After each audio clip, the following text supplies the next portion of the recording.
14장 25절에서 마지막 35절까지 말씀을 읽도록 하겠습니다. 수많은 무리가 함께 갈새 예수께서 돌이키사 이르시되 무릇 내게 오는 자가 자기 부모와 처자와 형제와 자매와 더욱이 자기 목숨까지 미워하지 아니하면 능히 내 제자가 되지 못하고 누구든지 자기 십자가를 지고 나를 따르지 않는 자도 능히 내 제자가 되지 못하리라. 너희 중에 누가 망대를 세우고 자 할진대 자기의 가진 것이 준공하기까지에 족할는지 먼저 앉아 그 비용을 계산하지 아니하겠느냐. 그렇게 아니하여 그 기초만 쌓고 능히 이루지 못하면 보는 자가 다 비웃어 이르되 이 사람이 공사를 시작하고 능히 이루지 못하였다 하리라.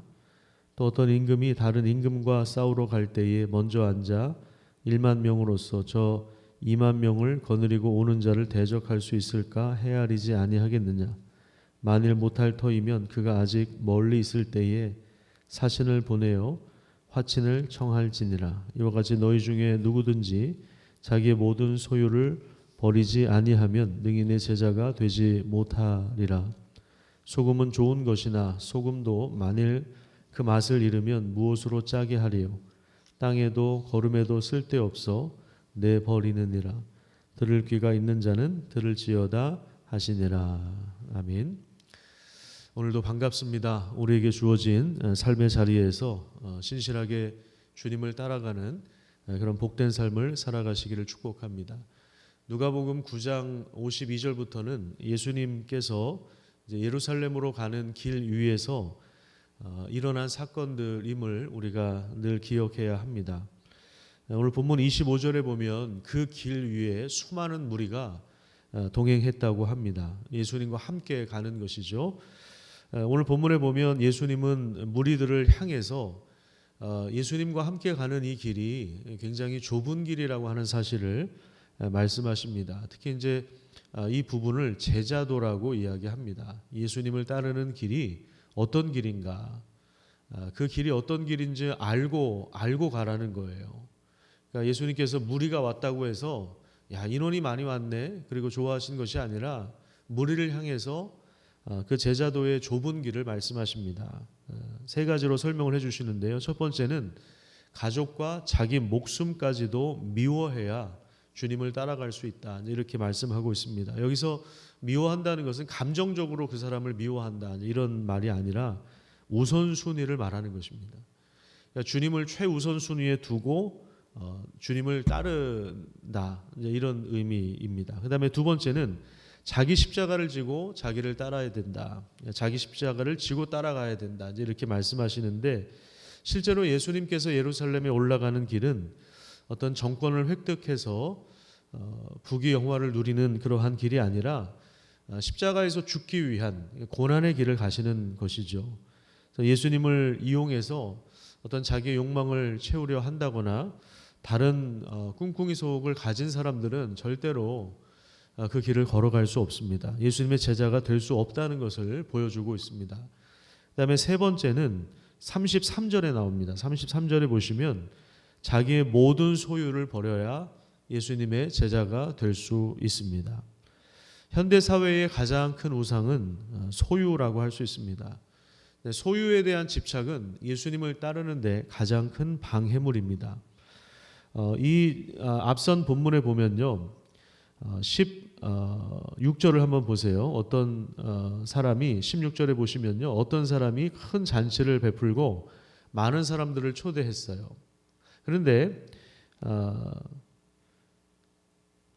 충분히 그 절차상 문제가 없었습니다. 시간을 충분히 주었고 초대할 날짜를 그러니까 잔치를 열어서 그 초청에 응할 수 있는 준비할 시간을 주었어요.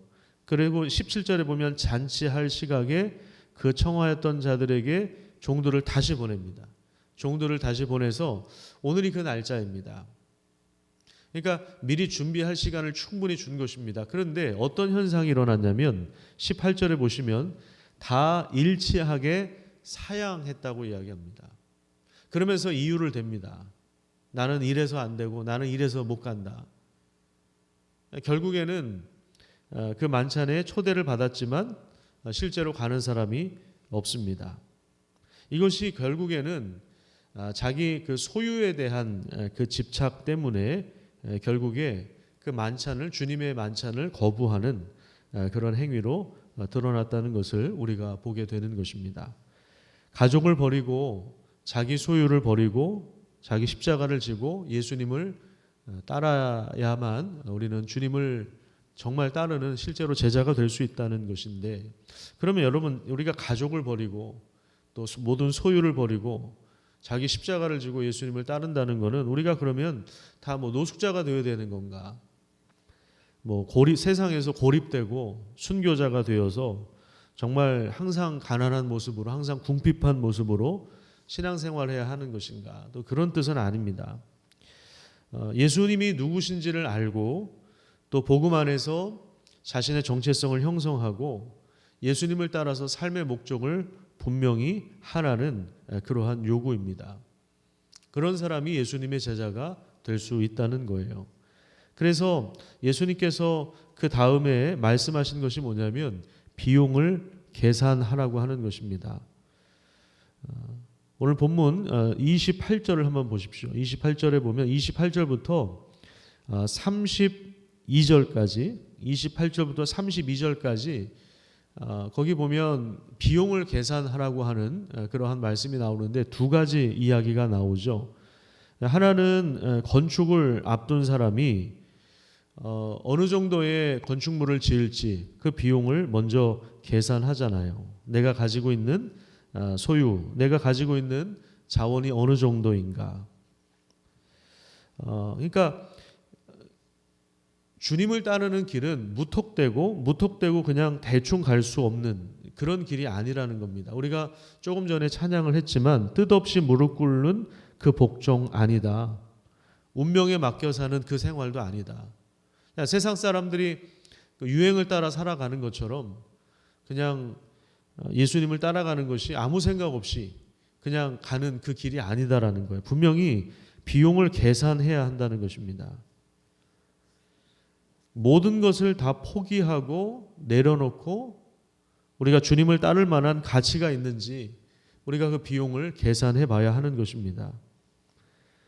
그다음에 이제 두 번째 이야기는 전쟁을 앞두고 내가 가지고 있는 병력이 이 정도인데 과연 내가 이 전쟁을 할 수 있을까? 왕이 그거 계산하거든요. 그렇지 않다면 서로 먼저 사신을 보내서 화친을 청해야 한다. 그것이 지혜로운 거죠. 그러니까 지금 건축과 관련해서 그리고 전쟁과 관련해서 두 가지 이야기가 나오는데 내가 가진 예산이 무엇인지, 내가 가진 병력이 어느 정도인지 그것을 헤아리는 것이 중요해요. 그렇지 않으면 그 과정이 없이 건축을 한다면, 그 과정이 없이 전쟁을 한다면 그럼 뭐 죽거나 노예가 되거나, 그리고 건축을 다 마치지 못해서 결국에는 조롱을 당하거나 그렇게 될 수밖에 없는 것입니다. 예수님은 이미 이런 말씀을 하셨어요. 누가복음 9장을 한번 잠깐 찾아보도록 하겠습니다. 누가복음 9장 24절에서 25절에 보면 이 부분이 이제 중요한 이유는 뭐냐면 제자들에게 처음 예수님 자신의 정체성을 밝히는 자리예요. 너희는 나를 누구라고 생각하느냐? 사람들은 나를 누구라고 하느냐? 이런 질문을 던지신 다음에 예수님께서 가야 하는 길이 고난을 당하는 길이고 십자가에 죽는 길이다. 하지만 다시 살아난다. 부활의 영광을 예수님께서 말씀하십니다. 그렇기 때문에 23절과 24절에 보면 또 무리에게 이르시되 아무든지 나를 따라오려거든 자기를 부인하고 날마다 자기 십자가를 지고 나를 따를 것이라. 누구든지 제 목숨을 구원하고자 하면 잃을 것이고 누구든지 나를 위하여 제 목숨을 잃으면 구원하리라. 사람이 만일 온 천하를 얻고도 자기를 잃어버리든지 빼앗기든지 하면 무엇이 유익하겠느냐. 자, 자기 목숨을 구원하고자 세상에 있는 것들을 추구하기 시작하면, 그 욕망을 따르고자 하면 결국에는 자기 목숨을 잃어버린다라는 거예요. 자기 영혼을 잃어버린다라는 거예요. 사람이 온 천하를 다 소유했는데 자기 목숨을 잃으면 그것이 무슨 소용이 있겠느냐. 예수님은 이렇게 말씀하시면서 주님을 따라오는 자들에게, 무리들에게, 그렇죠, 무리들에게 나를 따라오려거든 자기를 부인하고 날마다 자기 십자가를 지고 나를 따라와야 된다, 이렇게 하시면서 주님을 따르는 그 길이 굉장히 좁은 길이라고 하는 것을 예수님께서 말씀하셨습니다. 많은 사람들이, 그러니까 무리들이 예수님께로 몰려온다고 해서 그 사람들을 예수님 다 환영하거나 다 받아들이신 것이 아닙니다. 정말 너희들이 나를 따라오려면 이러이러해야 한다 하면서 굉장히 그 좁은 제자도의 길을 예수님께서 말씀하신 것입니다. 십자가를 통해서 부활의 영광이 주어지는 것처럼 고난의 시간을 통과한 자들에게 참된 영광과 은혜가 주어지고 있는 것입니다. 그래서 예수 그리스도를 따르고 얻는 길, 세상의 모든 그 소유에 대한 집착을 버리고 자기 목숨까지도 내려놓고 주님을 따라가서 주님을 얻는 그 길이 가장 큰 복을 누리는 길입니다. 그렇기 때문에 사실 세상에서 주님을 따르는 길은 쉬운 일이 아닙니다. 많은 무리들이 동상이몽을 가지고 갈 수 있는 길이 아닙니다. 자기를 부인하고 자기 십자가를 지고 가는 길이 예수님을 믿는 길입니다. 우리는 이미 이 길에 들어선 사람들이죠. 하지만 여러분 함께 힘을 내시기를 바랍니다. 왜냐하면 그 주님께서 우리가 자기 십자가를 지고 주님을 따를 때 우리의 생명과 또 우리의 삶을 새롭게 하시고 또 우리를 완전히 책임져 주시기 때문에 그 길이 가장 영광스러운 길이기 때문에 그 길을 가는 사람들에게 적합한 또 필요한 은혜를 주시기 때문에 우리는 그 길을 갈 수 있는 것입니다. 오늘 본문 마지막에 보시면요, 34절에 보면 소금이 좋은 것이지만 소금도 만일 그 맛을 잃어버리면 무엇으로 짜게 하겠는가. 소금은 정말 필요한 것이죠. 왜 필요한 것입니까? 거기에 짠 맛이 있기 때문에 필요한 것입니다.